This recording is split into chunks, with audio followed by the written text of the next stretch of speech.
umaga pa ng August 8, 2024 na kung saan sa ngayon ay patuloy pa rin na mayroon tayong binabantayan na LPA at bagyo na nasa loob at labas sa ating area of responsibility. Ang dalawang weather disturbance na ito ay wala namang direktang epekto sa ating bansa maliban nga po sa hinahatak nila ang habagat.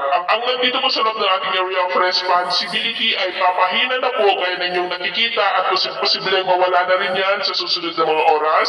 Wala na pong sirkulasyon. Ang bagyo naman na nasa labas ng ating PR na nandyan sa baba ng Japan, ang humahatak na lamang po ng habagat pero hindi naman po kasi lakas ng nagdaang mga araw pero magpapaulan pa rin ang habagat sa ilang bahagi ng kanluran ng Luzon. At sa ating long range forecast ay wala pa rin naman po ang bagyo na namamataan na tatawid po dito sa ating kalupaan hanggang po sa susunod na 2 linggo.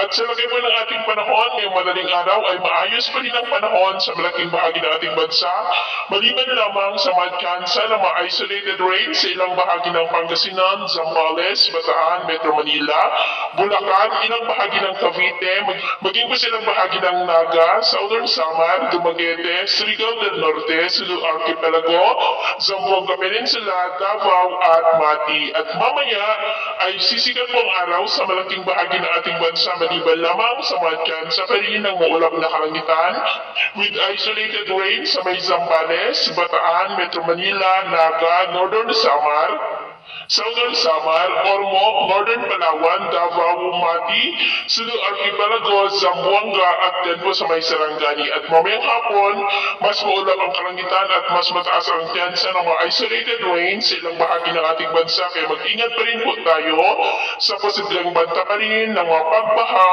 at pagguho ng lupa.